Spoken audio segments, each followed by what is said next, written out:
water rights agreement. You're familiar with that agreement, Mr. James? I didn't understand the question. Okay. I guess I have got some questions concerning the Abeta water rights agreement and its applicability to water rights and so forth. Now, I understand that maybe there's other issues going on, but I really would like to focus on what did the Taos actually agree to with respect to the Abeta water rights agreement.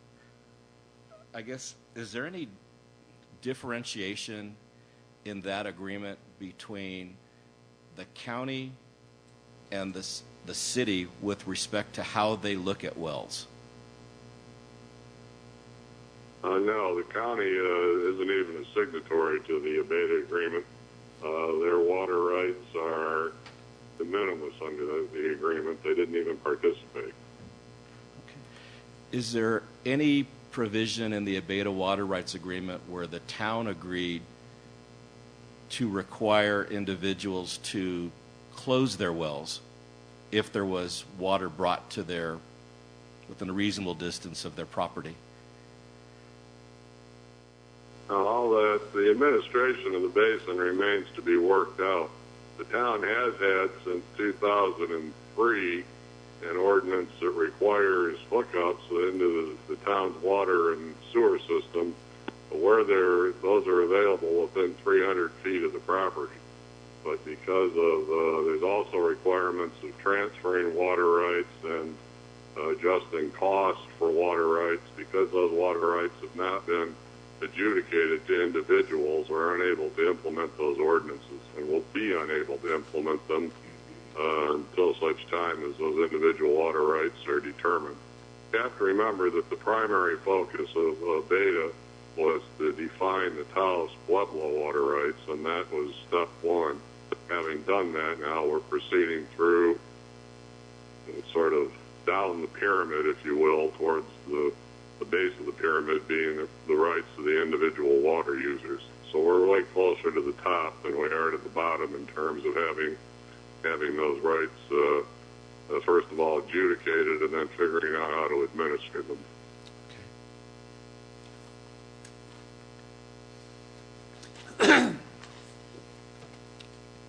I guess this is something that you may be able to help us with.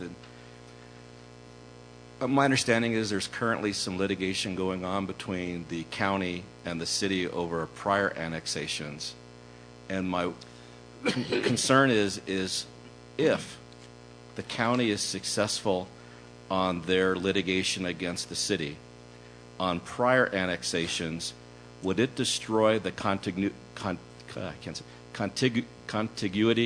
between, let me back up. Would it destroy contiguity between the proposed annex lands and any lands that perhaps the county is successful on? Does that make sense? Right. Let me answer it this way. The only litigation I'm aware of about an annexation between the town and the county is a petition annexation, which involves the Taos Airport. Is absolutely, no matter what happens, it doesn't impact, in that case, it doesn't impact anything you guys are being asked to decide today. Okay. So no other litigation besides the airport litigation?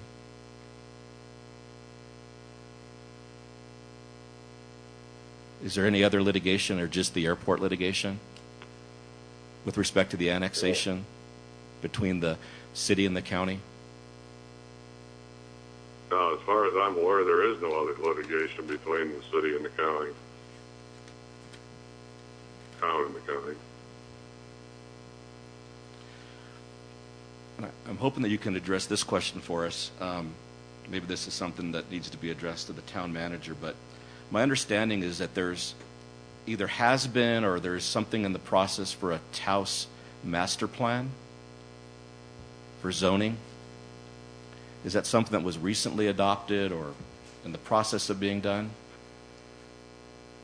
The town has a comprehensive plan pursuant to statute, and that has been adopted some time ago and is subject to revision from time to time as the town sees the need to do that.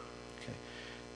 Is there any provision in the earlier master plan or any of the revisions that have been done that talk about policy with respect to what the zoning would be for this proposed annexed land? Well, the main theme of the plan, and actually that theme of that master plan leaks over into the 2003 ordinance, is to, and I'm paraphrasing here, would be to preserve the agricultural heritage of the town of Taos, including its acequia system. So there's a very, very strong policy statement in there relative to trying to preserve agriculture, which I guess must have been an enormous issue at the time it was adopted because it is pervasive. But nothing else, nothing that talks about if we annex these parts of, or these new annexed areas, that it's the intent, or it's the, I guess the intent of the master plan to zone this newly annexed land into a R1, R2, whatever. Yeah, the master plan and the zoning ordinance both require that any rezoning be consistent with the neighboring uses.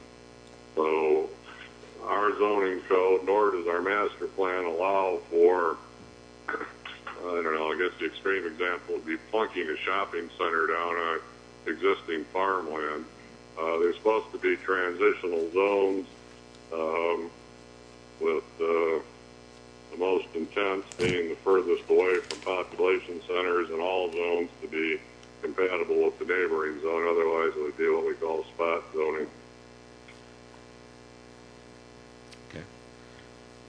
And perhaps I guess this last questions can be maybe directed to Mr. Rodriguez and also to you.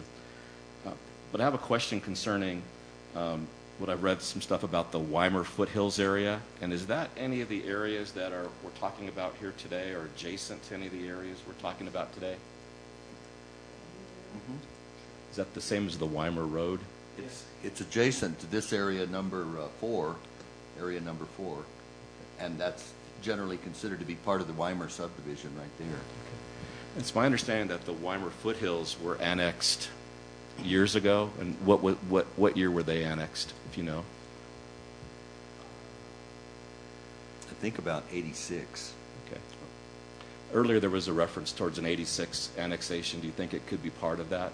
Yes, that was a very large annexation. Mr. Weimar is a descendant of Alexander Gusdorf, who had a mercantile thing on the plaza, and he inherited all of that land from his grandfather. And he sort of served as a amateur planner for the entire area, but it was all annexed at once. Do we know if that was annexed through the Municipal Boundary Commission, or was it a voluntary annexation? I think it's a voluntary petition, and at that time, Mr. Weimar still personally owned a great deal of the land, and then after that, since that time, he sold it as individual parcels. That's one of the reasons that this was split, because that when they carved it out, that's a section line going vertical here, and then later on, Mel Weimar divided it into parcels, and well, that's what happened. And I guess getting into my question, some of the earlier comments that were made about the 1986 annexation and so forth, it sounds like when it was initially annexed, it may have been a large undivided piece of property, so providing the services may or may not have been as important as it was once it became subdivided. Correct. When did it become subdivided, and when were services started to be provided to the subdivided areas? I don't know. There are large areas that don't have a whole lot of services, and it's my impression, I could be wrong, my supervisor here, Francisco Espinoza, can verify, but I think the lines on SDS Road are meant to amplify the city's ability to provide water and sewer service in that area, because it's a long kind of triangle at the very bottom of the city limits. SDS Road runs right into it. Okay. So the conditions changed quite a bit from 1986 to when it was subdivided. Is that my understanding? Okay. I would say so. Can we have somebody state that for the record? We had a lot of head shaking, but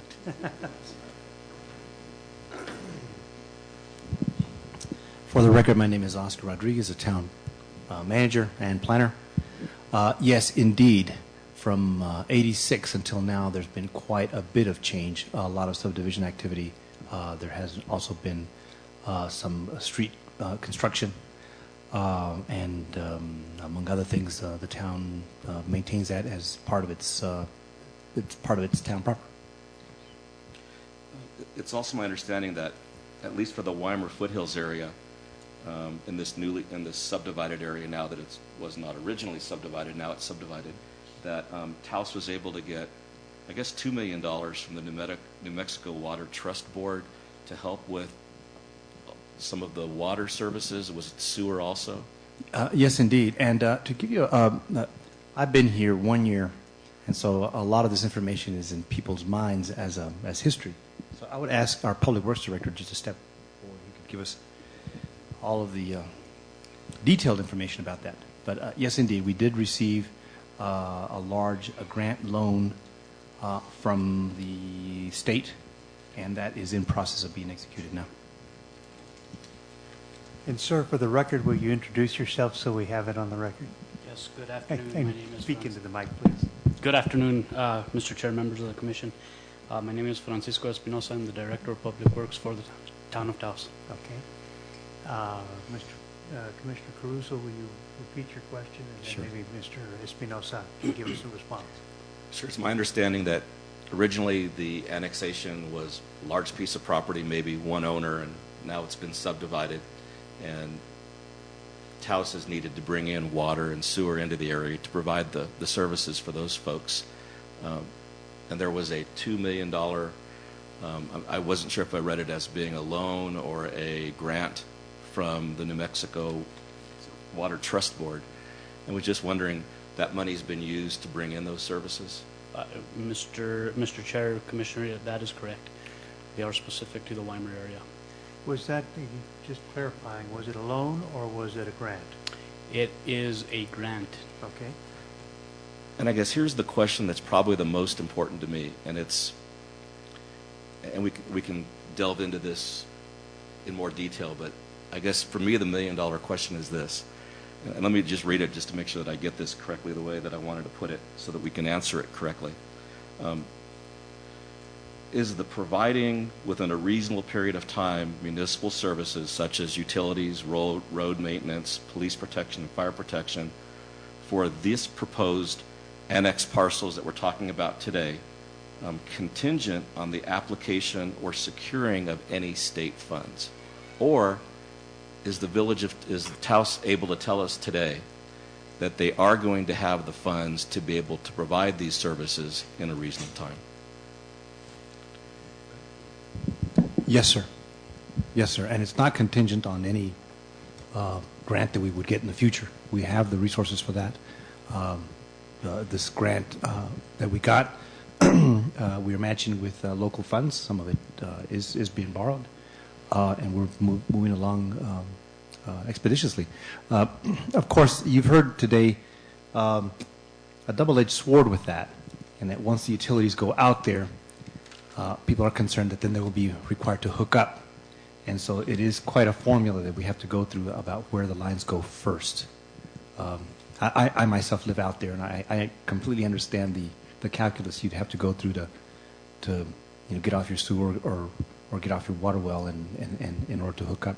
So it's not a straightforward issue such that we put the line down and then somehow expect to pay for it with revenues from water use, etc. But at very least, what the services will be there. And let me make clear two types of services. One is the actual potable water service, and that will be available with the lines there. But more immediately, will be available will be fire hydrants and fire protection services, and which currently is not possible. And with this grant and the resources we're going to put to it locally, we'll be able to get it up to that level. So you also heard that at this point we're not requiring anybody to hook up. Our policies are silent on the matter, and the question of whether we do that would be really guidance we would get from the state in terms of people drilling and septic systems being allowed to continue, et cetera. Mr. Espinosa? Thank you, Mr. Chair. Commissioner, in addition to that, the town has provided in-kind service to meet the match, and it's in the way of engineering for the water and sewer infrastructure.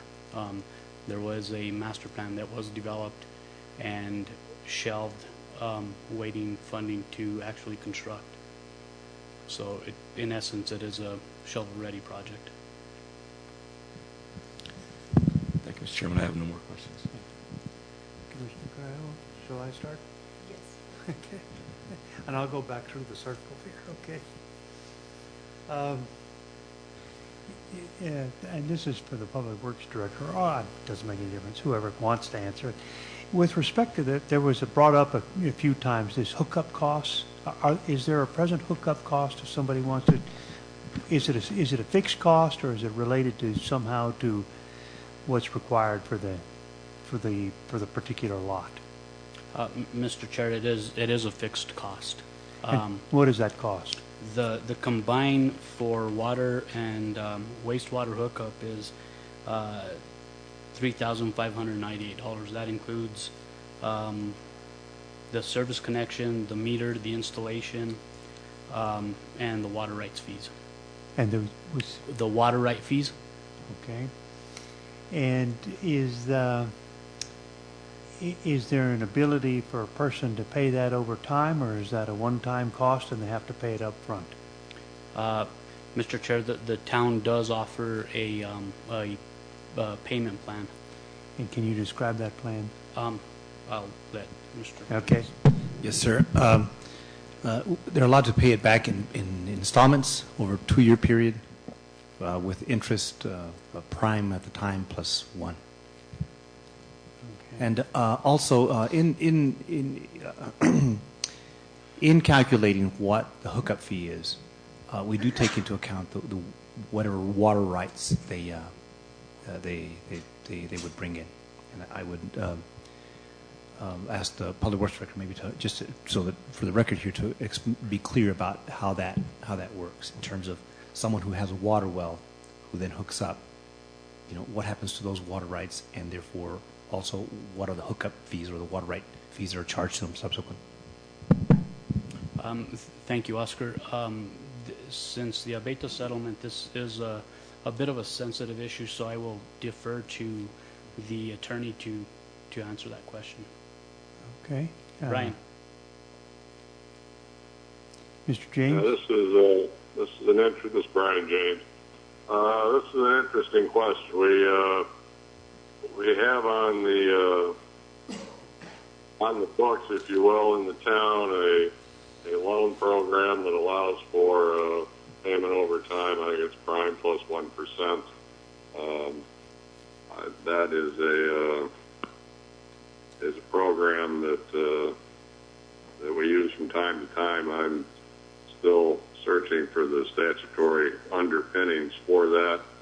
I can say that in a more hopeful realm, once the Beta settlement progresses further, there's been lots of money similar to other water rights, the Hammett in particular, settlement that money shows up for the sorts of improvements that would need to be made. Sometimes the money shows up to allow folks to hook up. Sometimes the money shows up for loan programs.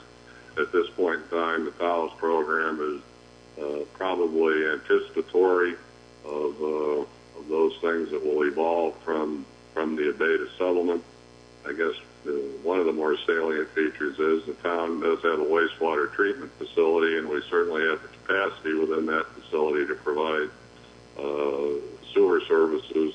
We certainly have the capacity and will have for the foreseeable long-term future the ability to provide water services to folks. So in terms of whether if the investigation is as to whether the town can do this, whether it has the physical capability, the answer to that is yes. The mechanics of it in terms of how it's going to be paid for, who is going to pay for these hookups and under what circumstances, I think in all honesty is still in flux, although the town does in fact have a program that we have been using to allow for time payments for those hookups. Okay. At the time of hookups, let's assume that I have a well, and I have a 3-acre-foot well that I've had there for a long time.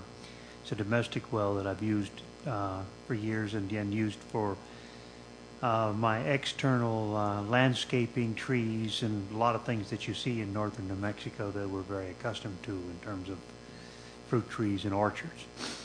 At the time of hookup, is there a complete cessation of use of that well, or is it a reduction, say, from 3 acre-feet to 1 acre-foot for the purposes of the outside? And then mechanically, how is that handled?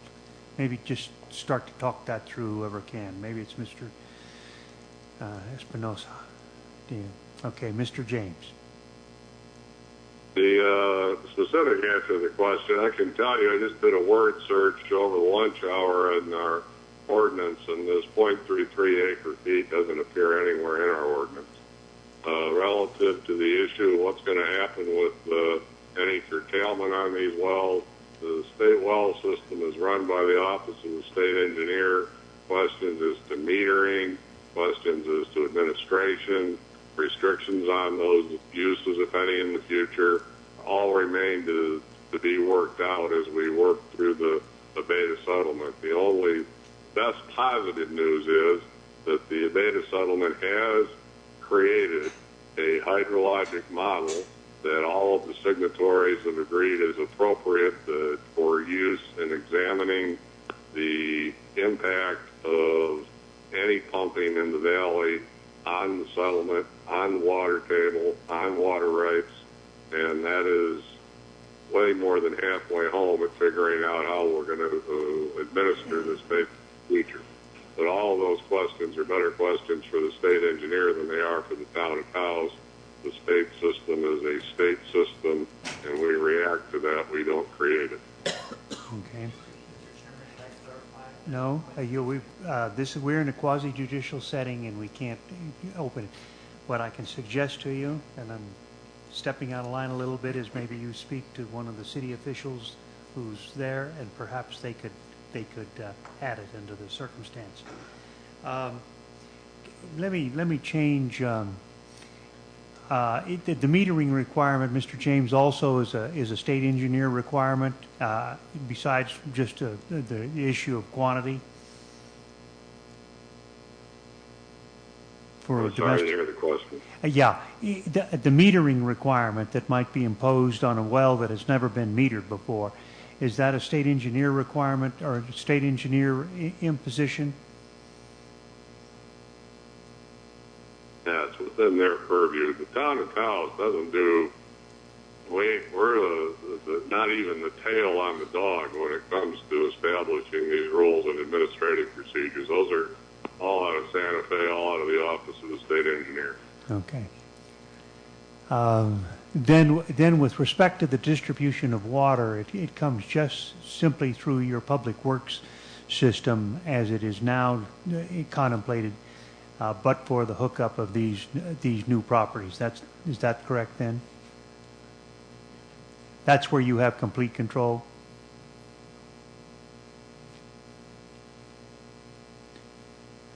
Did you hear my question? Well, I hear you talking, but I can't really understand what you're saying. Well, the words I'm going through. Okay, I probably didn't make it as clear as I could have. What I'm saying is that the limitation of the town of Taos in terms of the distribution of water, putting aside the domestic wells, is then just through the public works distribution system. Yes. Okay. Understand that. Yeah, may I ask what the current status is of the town water plan, where it is in the 20 to 40 year projections, and what your anticipated needs are for acquisition of any new water rights or anything with respect to the status of the current water plan for this community? Well, the town's water rights are determined in the beta in terms of what we have access to. The individual water rights are a long way from being adjudicated. I mean, we signed the settlement agreement. First of all, you have to understand the beta took 40 years Yes. to get from start to finish. The settlement agreement was signed late last summer. We anticipate entering the court order relative to the next part of the process sometime in June or July, depending on how quickly the state engineer's office can produce a list of notice to people who are required to have notice. So the process of getting through the rest of this is going to be years and years. It's not going to be months and months. But you understand that under state law, each community has to have a community water plan, and I'm just trying to ask a kind of a broad brush question: is what's the status of the community water plan for the town of Taos? Well, for the first time ever, they will be defined when we enter the consent order entering the settlement agreement. Literally, for the first time since the town became a town, we will have a defined water right recognized not only by the state, but by the Taos, Pueblo, and the U.S. government. In part, my question is whether there's sufficiency of water to meet the needs of these annexations. That's what I'm trying to get at. Compared to what you already have in the community, you have from the community public works sources. Do you have sufficiency of water in the community water plan to meet the needs of these annex parcels? Yes, sir, we do. We have sufficient water now to supply water to all the folks that would be impacted by this annexation.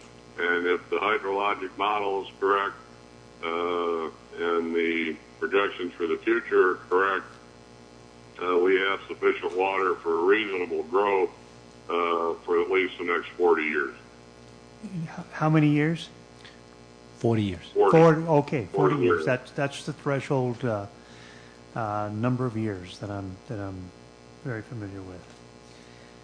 Okay. And that's if we don't buy any more water rights, which are available for sale. So if the town were to experience exponential growth, we also have the ability to purchase water rights in the valley. Okay. But I'm just talking now about the water rights that we have in hand without having spent $1 more for them. Okay. Mr. Rodriguez, did you have something? Yes, I was just handed by a citizen here a copy of the town's application for water and sewer service, and it prescribes basically a formula for how you get charged or how much you get charged, etc. And there is on the residential side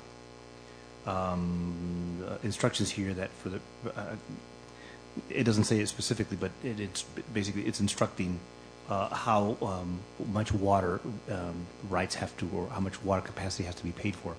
And the instructions are here: a maximum water use of 0.33 consumptive acre feet per year, or 8,973 gallons per month. And I guess that was the figure where the reference was made to 1/3 of an acre foot. Okay.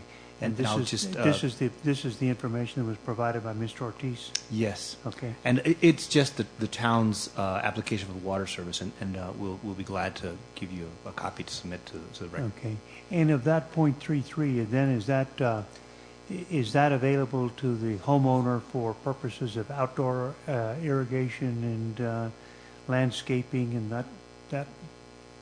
that as opposed to the domestic use from the water hookups? Yeah, Mr. Chair, that's correct. If the resident is requesting or suggesting that they're going to use the water for irrigation, we ask that they provide a separate meter for that, and it's to their benefit that they do, because that's how the sewer gets billed out as well. It's based on gallons pumped or gallons metered. So if it's for landscape, it wouldn't be the sewer side of it wouldn't be charged based on those gallons. Okay. And just mechanically, Mr. Espinosa, if I have a domestic well and I've got some part of it after a hookup that I'm going to use for irrigation purposes, mechanically or engineering wise, and I'm a lawyer, not an engineer, okay? Understand that. But is it a split system that is, there's no commingling of the city water with the domestic well water? It has to be demonstrated that one is discrete from the other? Mr. Chair, yes, we do require that, and we do conduct an inspection before the meter is installed, so that we avoid any cross-contamination from a treated source to a domestic source. Okay. I'm going to change subjects.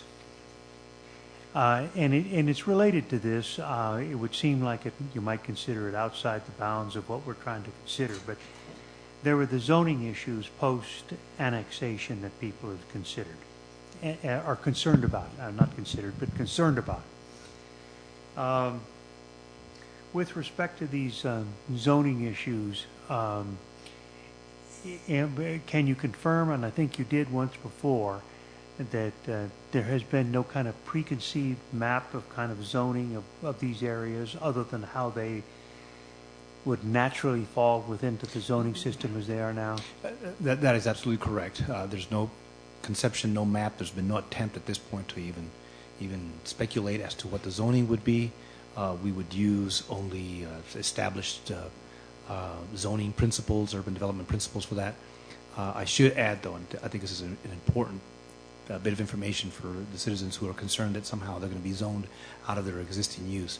There is a well-established principle of pre-existing non-conforming use. So when we annex someplace, whatever they're doing at that time, that comes in as a pre-existing non-conforming use. So even if the zoning should not allow something like that in the future, until that use ceases, they have a right to that use as we see it. Okay. You're the planner? Yes, sir. Okay, so you're confirming that in your Yes, sir. capacity that way? Okay. You heard the lady,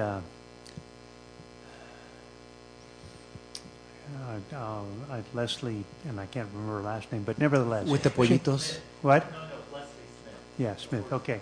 Anyway, she had horses, and she was concerned that with the annexation, her ability to have horses within the city limits of Taos would be foreclosed.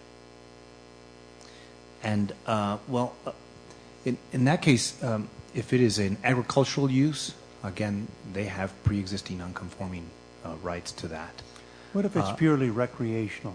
Because I don't know that it's agricultural use. I bet she's not drawing a wagon with her horse.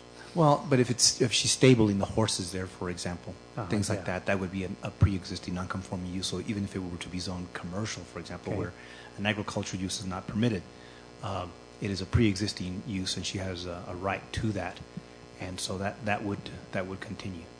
Now, right, if the use is something different, such as it's really a residential use, and then occasionally horses come in and out, etc., and should it'd be zoned in a way that would not allow for overnight stabling of animals and things like that. Then at that point, she would be caught in that. Yes. And you heard the testimony from the gentleman that is keeping a small herd of sheep somewhere on his Yes. property, okay? That's pretty common around there. I grew up with that life. Would that be a non-conforming use or as well? That would, again, It could be not commercial. presupposing any kind of zoning that would go there, but whatever should go there, he would, if he's stabling sheep there, it would be a pre-existing non-conforming use. The loaner of the property that is assuming we're stabling horses there, that's probably purely recreational. I don't know, can't confirm it, but let me move back to the band of sheep again. I'm assuming that in his case, it's commercial, and that is, he's raising them, selling them, shearing them occasionally, and perhaps selling some wool, but nevertheless, I'm assuming even though it's a small band, it's a commercial band. Is there anything that is going to prohibit him or preclude him from continuing a commercial operation in that respect? As best I can answer that question, Mr. Chairman, no. He would come into the town limits on a pre-existing use. So no matter how it would be zoned, he would be still entitled to that pre-existing use, unless of course he changes it or it's interrupted somehow, or the operation is substantially changed from what it is right now. Okay. But right, a sheep farm would be a pre-existing non-conforming use. And out there, I would tell you, out there, it is pretty agriculture, and so the idea that it would continue to be agriculture, at least into the foreseeable future, is not an unreasonable expectation. Suppose he should sell the property to me. Could I, based on your planning experience, continue raising sheep or convert that to goats or a couple of milk cows? I think I'll pass on the bad news to our town attorney. Brian, so did you get the question? And that is... I heard the question. We have pretty liberal ordinance relative to, we call them hoofed animals, which cover both horses, swine, and sheep. I think the strongest limit we have are 2 hoofed animals per acre, except in the business-type district. So we have a very agricultural-friendly ordinance. Now, if it turns out that the property changed hands and this was a non-conforming use, I guess you could ask for a variance if one were required. If it had been a sheep farming operation and that changed hands, one sheep farmer to another, that I don't even think would need to have a hearing. That's just continuous non-conforming use, and that's the way that goes.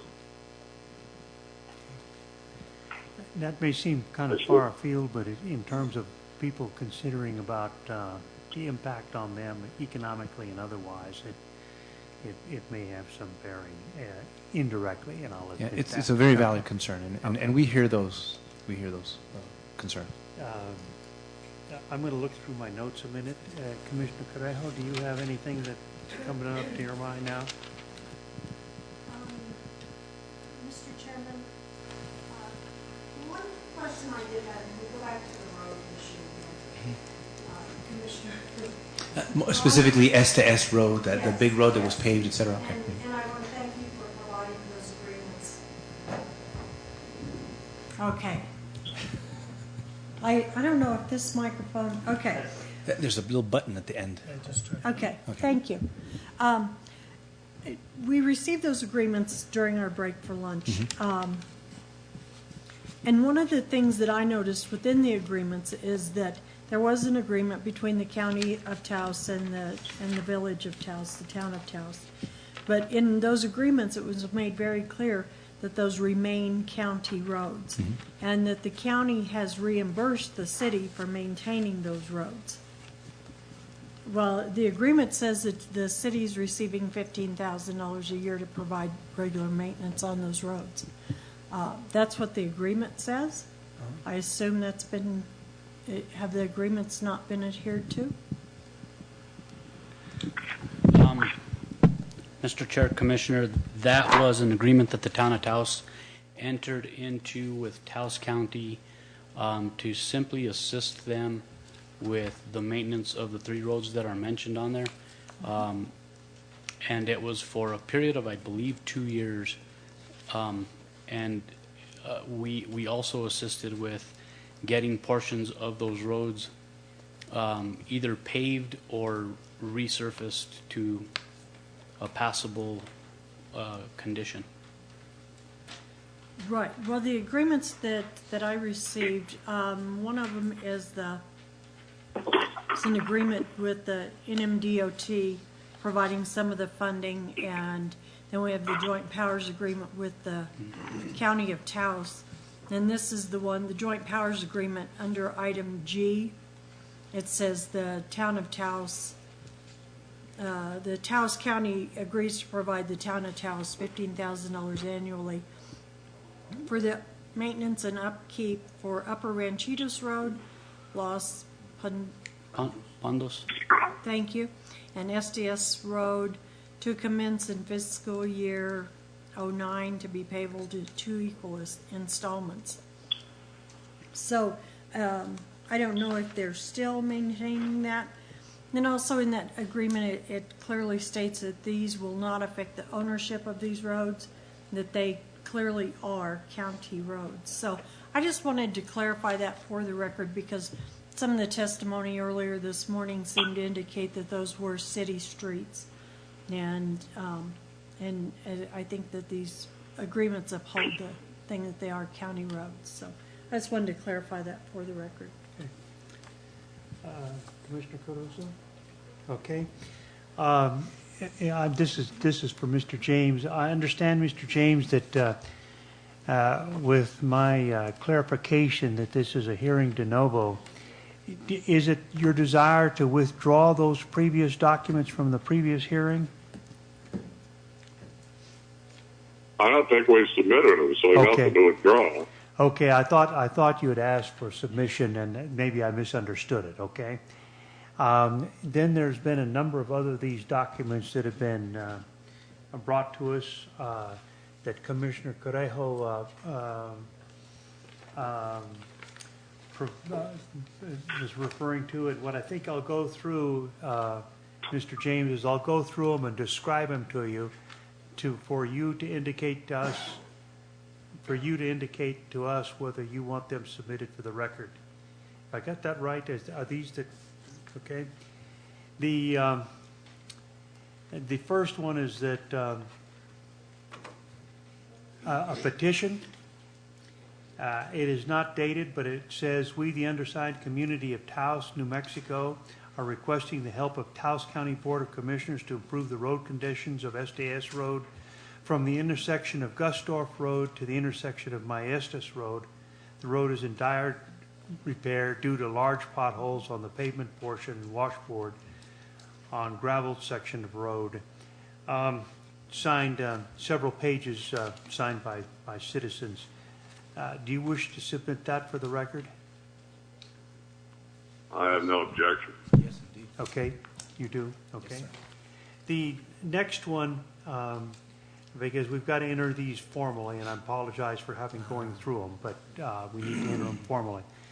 The next one is a document entitled Capital Cooperative Agreement Certification Project. The contract number is D12214. It was an agreement the 4th day of December of 2007 with the Department of Transportation of the town of Taos. Did you want that submitted? Yes, please. Okay. The next one is a joint powers agreement between the County of Taos and the Town of Taos, dated the 26th day of September 2007. There's a handwritten notice in the upper right corner of TT-08-165. Do you wish that submitted? Yes, please. Any objection? Well, I'll ask for any objections at the end. We'll do a global one. Next in the stack that I have is the minutes of joint meeting in the town of Taos and Taos County, September 26th, 2007. Is that those minutes do you want submitted for the record? Yes, sir, please. Okay. We have next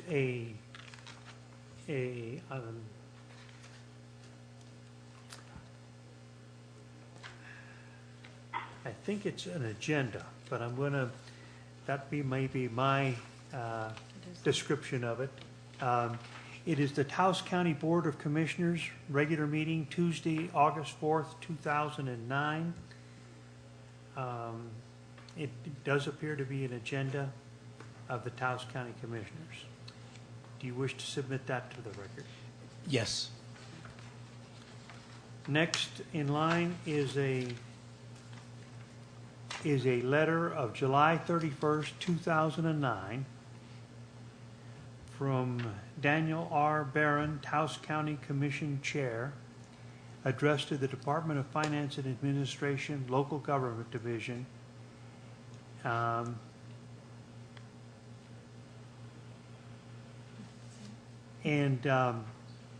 It's regarding an appropriation provided by the American Recovery and Reinvestment Act of 2009. Do you wish that to be submitted for the record? Yes, sir, please. Thank you. Next is an agenda of the Taos County Board of Commissioners dated Tuesday, June 24, 2008. Do you wish that submitted for the record? Yes, sir.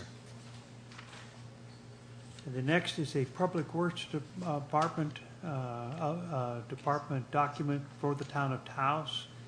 It's an SDS road. It's entitled SDS Road Public Meeting to Address Infrastructure. The meeting was to be held September 22nd, 2010. Do you wish to have that submitted for the record? Yes, sir. And the next is a much larger document. It is entitled the SDS Road Improvement Project, Town of Taos Public Works Department. It's dated August 4th, 2008. Do you wish to have this document submitted for the record? Yes, sir. That's the document that we used to brief the neighbors as to what the project was, when it was, and how much it was. Okay. And then I have before me the Town of Taos Corrective Annexations 2013, a petition to the New Mexico Municipal Boundary Commission. That is, of course, the presentation that was made today. Do you wish to have that submitted for the record? Yes. Yes, sir, Okay. please. All right. We have a number of the things that we've just reviewed. Is it the pleasure of the commission to accept these documents for the record? I go second. All in favor? Aye. Passed unanimously. Okay. I think that completes this part of the question, but we have an opportunity. We understood that somebody would represent the county of Taos. We didn't have an opportunity to hear from the county before, and we'd like to have that now. If you, Mr. Rodriguez, if you'll give up your chair and let the county of Taos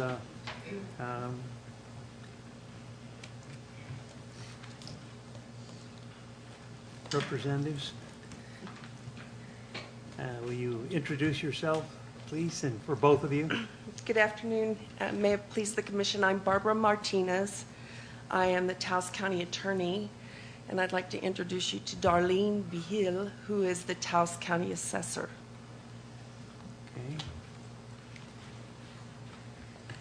Okay. And let me just make a couple of notes here.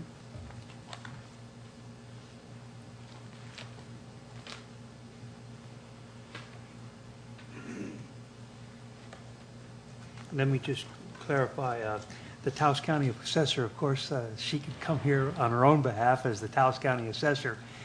But Madam Attorney, Mrs. Martinez, are you here at the request of the County Commission itself or the County Manager? I'm here at the request of the County Manager. All right. And would you, for the record, would you give us the name of the County Manager? Stephen Archuleta. Okay, thank you. It's your show. You tell us who would like to begin. All right. Well, I'd like to tell you my knowledge about the history of what's happening here today, because I think actually my history with this situation goes back further than the town managers and the town attorneys. And what has transpired over a number of many years is that annexations were attempted by the town of Taos. Ordinances were passed of various areas in the town. The ordinances were sent off to tax and rev, but consistently over the course of 20 years and pursuant to statute, those were never filed in the office of the county clerk. And under the statutes, the appeal period on any annexation begins with the filing of the ordinance in the office of the county clerk. So many complaints began to come to the county commissioners about town town residents that weren't sure they lived in the town. But the town maps reflected they lived in the town. And the county commissioners weren't sure and were concerned, to their credit, that it just wasn't clear when one started going back and seeing the errors in the prior annexations, whether they were valid or not, and who had charge of what territory. So in 2010, Taos County filed a lawsuit in the district court, the Board of County Commissioners of Taos County versus the town of Taos, challenging many of these annexations. The prior assistant town attorney, his name was Jack Clough, and the Taos County Legal Department, including me, sat down to try to figure out, I mean, there was a recognition on the town's part, or at least their legal department's part, that there were problems with all these prior annexations. And Mr. Clough suggested that perhaps the way to fix this and at least get a stable view of what the town of Taos map was would be to file a petition with the Municipal Boundary Commission and redo them, so to speak. And so 2 years ago, or what, in 2011, were you on that commission? Did you sit on that panel? No. We're all relatively new commissioners. Okay. There were 2 real petitions filed with the Municipal Boundary Commission, and one was for SDS Road,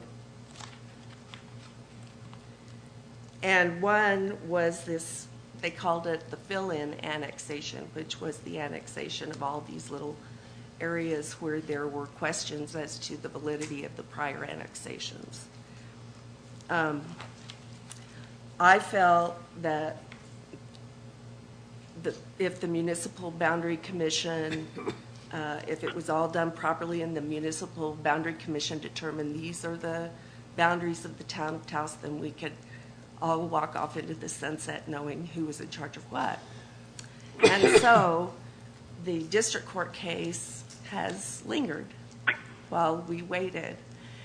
What happened with the prior petitions is that while they did file a real petition and real maps and all that kind of stuff, there were issues because they weren't signed by the mayor. They weren't, I mean, the statute's pretty clear about what a petition before the Municipal Boundary Commission should contain. And there were issues with those, and the notice requirements were not properly carried out. So I don't know what notice has been given. I don't think it was published in the Taos News, so I'm not aware of when it was published, but I would just like to make a record and let the commissioners know that we would hope that you will take a look at whatever it is that the town has submitted as a petition. I've been told that what they submitted was this letter from Mayor Cordova, dated March 25th, requesting a hearing. But in order to solve all these issues, I think it needs to be a petition that meets the requirements of New Mexico statutes annotated section 3-7-13. And I would ask that the commission scrutinize whether the notices that have been given meet the requirements of section 3-7-14.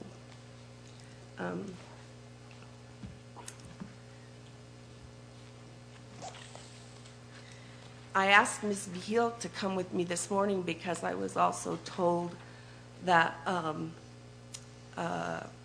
there had been some testimony this morning that she had requested that these territories be annexed, and if that's so, she's here to respond to that.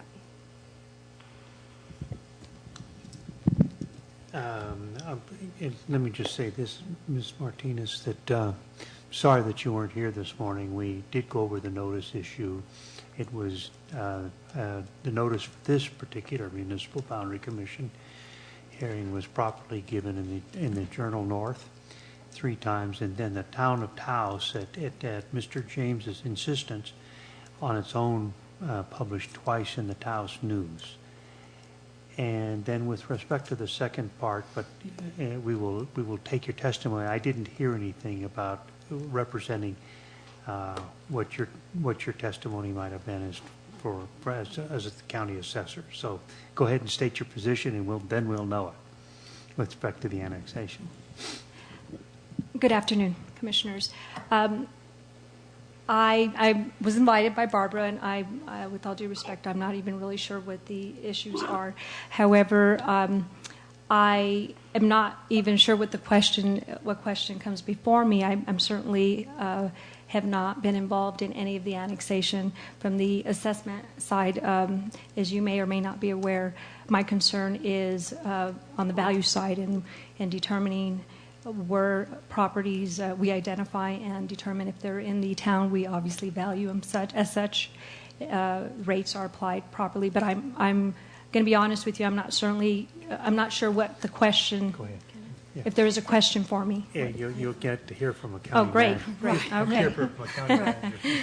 Mr. Chairman and Ms. Vigil, the question that came up earlier this morning, or the testimony that I understood this morning, was that some of these lots being annexed, some of the proposed annexation areas are included because they split through different lots, and half of the lot would be in the city and half the lot would be in the county, and that the county assessor's office was then using some type of split, an administrative split, to value these properties so that for taxation purposes.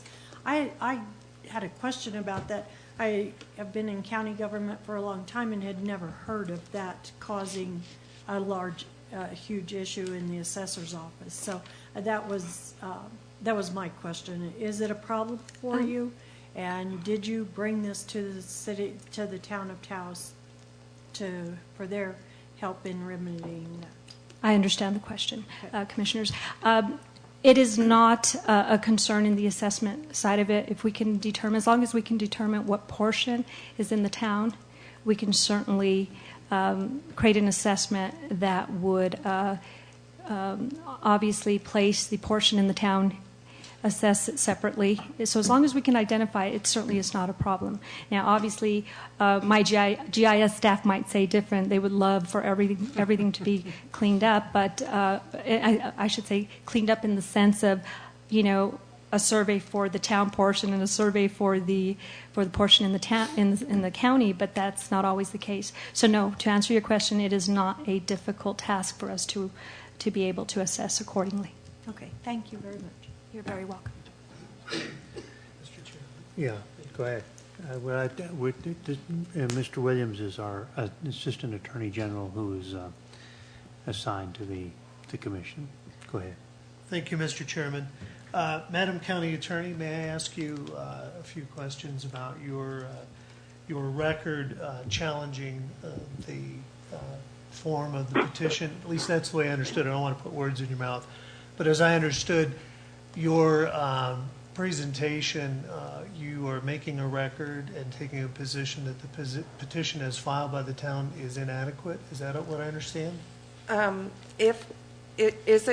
If I may ask a question, is it correct that Mayor Cordova's letter was identified as the petition this morning? Mr. James is actually on the line right to your right there, and what I'm going to do with the chairman's permission is to ask you, your position. You're the one that actually has put the issue squarely before the commission that there is a possible defect here.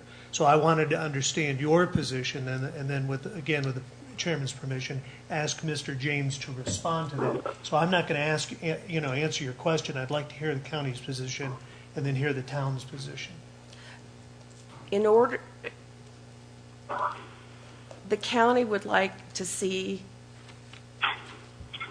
a proceeding before the Municipal Boundary Commission with a statutorily correct petition, good notice, and a finding by the Municipal Boundary Commission per statute as to what the boundaries of the town of Taos are. That resolves our issues. But to have another faulty proceeding where the validity of that proceeding remains in question is something that we would not encourage. Hence, I bring up the issue of the sufficiency of the petition. Okay, well, thank you. And that's part of what I'm trying to get to the bottom of, because I am looking at the statute in 3713A says, and this is the statute I believe you referred to, says the petition shall, 1, describe the territory proposed to be annexed, 2, be signed by the mayor, and I'm deleting certain portions to speed this up. 3, be accompanied by a map of the territory proposed to be annexed, which shall show the external boundary of the territory proposed to be annexed, the federal, state, county highways which may exist, and the relationship of the territory. B says then it'll be filed with DFA. Would you please identify for me which parts of the statute you believe are defective? You've called into question the validity of the proceeding. So I'm trying to find out which of these you, in assessing and making that assessment, you believe the town has not met. Because the letter transmits a number of other documents, including a map. And again, I'll give Mr. James an opportunity to respond. So you may end up having a colloquy with him. I'm just trying to understand the county's. I have only this. Okay. So none of the other documents. The attachments I do. Okay. All right. Thank you very much for that. Mr. James, do you need another opportunity to respond? I just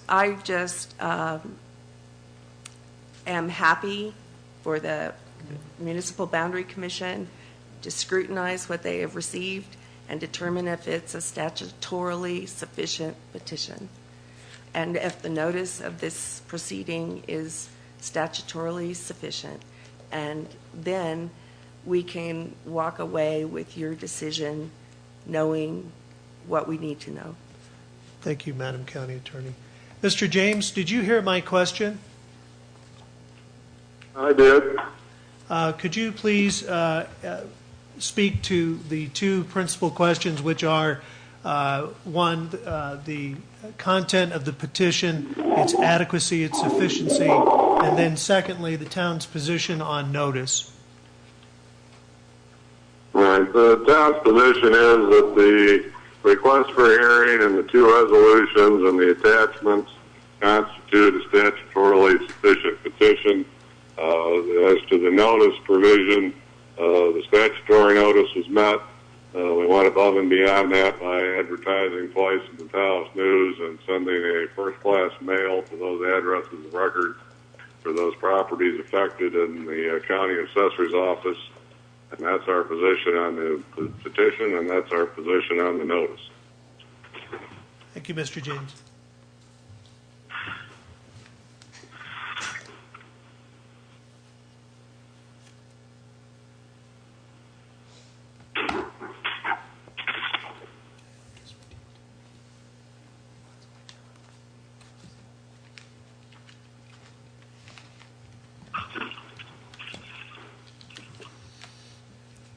Okay. Thank you, Mr. Chairman. I have no further questions. Do you,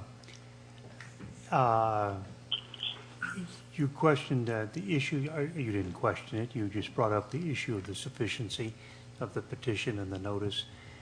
Did the Board of County Commissioners take any specific position with respect to any part of this annexation, other than to be sure that it was properly brought before the Municipal Boundary Commission? Not to my knowledge. Okay. And Ms. Mihil, was there anything, I understand that you're getting caught a little flat-footed with this. We're sorry that you are, but nevertheless, Commissioner Correjo did present it, what seemed to be come up with the split lots. Did you have anything else you wanted to add? Mr. Chairman, Commissioners, no, I do not. Thank you for your time. Do you have anything else? No, just thank you for your deference and your diligence, and we will await your decision. Okay, thank you. Okay. Do you, we're back, still in that part. Does the town of Taos want any further response to anything that the commission has? Okay. Mr. Chairman? Yes, Mr. James. I would point out we've had some discussion about this .33 acre feet and the limitation that apparently made its way into an application the town produced. During the interstate process of the abated proceeding, anyone that has been irrigating land will have an opportunity to establish how much land they've been irrigating, how long they've been irrigating it, and if they can establish that, they will also be assigned a priority date. Obviously, the earlier you started irrigating, the more likely it is you'll continue to get water during restricted conditions. But the .33 is a rule of thumb applied. It is subject to change during the interstate portion of the beta, and there's nothing about the town's ordinance that will impact anybody's ability to prove up different water rights in a greater amount. Okay. Thank you, Mr. James. And now I want to correct the record for something that I'd spoke. I misspoke when I said we had advertised in the Albuquerque Journal 3 times. We advertised in the Albuquerque Journal 4 times, the Journal North. That is the specific requirement, and Mr. James just confirmed that. The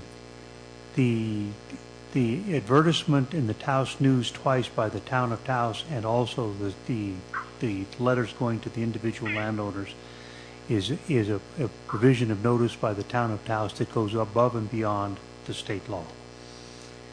Okay, I think we're at that point of the business that we're now through with public comment, and now we've had the county commission make its presentation. We will begin the process of consideration and determination on the specific parcels. But I think what we'll do is we'll take a 10-minute break because this is going to take a few minutes to get through. Thank you. We'll take it's 2:30. I'd like to have everybody back here by 2:40.